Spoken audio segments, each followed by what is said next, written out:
بالله من الشيطان الرجيم. بسم الله الرحمن الرحيم.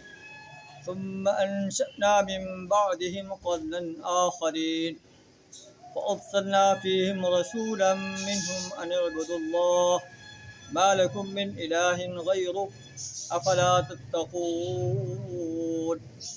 وقال الملأ من قومه الذين كفروا وكذبوا بلقاء الآخرة وأترفناهم في الحياة الدنيا ما هذا إلا بشر مثلكم يأكل مما تأكلون منه ويشرب مما تشربون. صدق اللہ العظیم. سورہ المومنون آیت نمبر 31 تا 33 آپ کے سامنے تلاوت کی. ان کا ترجمہ کچھ اس طرح ہے: ثم انشأنا من بعدهم قرنا آخرین. اس کے بعد نوح علیہ السلام کے بعد ہم نے ایک دوسرے دور کی قوم اٹھائی. فارسلنا فیہم رسولا منہم ان اعبدوا اللہ ما لکم من الہ غیرہ.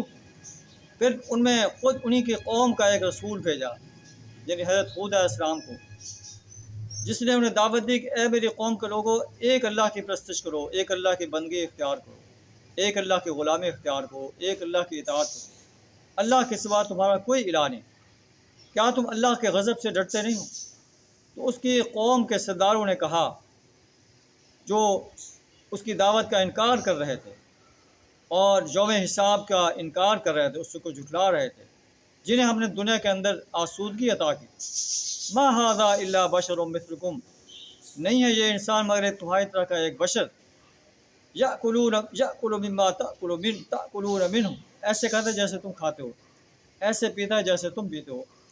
تو تم ایک انسان کی کیوں اطاعت کرتے ہو؟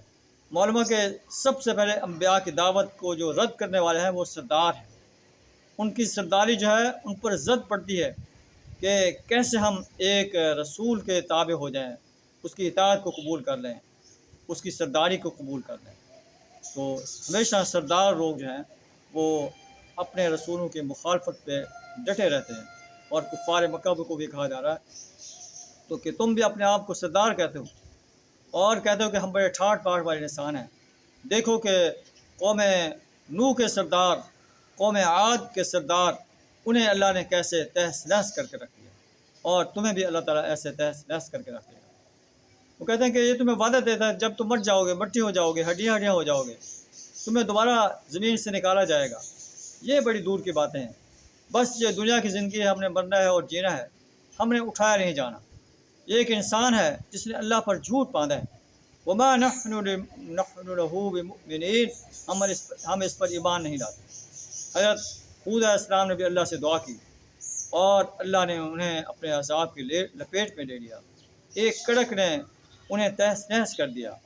اللہ نے جو ہے قرآن میں دوسرے مقام پر اللہ نے جو ہے سخت طوفانی آندھی بھیجی. سخرھا علیہم 7 لیال و 8 ایام، جو 7 راتیں اور 8 دن مسلسل چلتی رہی اور انہیں تہس نہس کر کے رکھ دیا. اللہ سے دعا تعالیٰ ہمیں بھی ایسے انجام سے اپنی پناہ عطا فرمائے. اپنے پیارے رسول حضرت محمد صلی اللہ علیہ وسلم کا زندگی کے ہر شعبے میں اتباع کرنے کی توفیق عطا فرمائے. وآخر دعوانا الحمد للہ رب العالمین.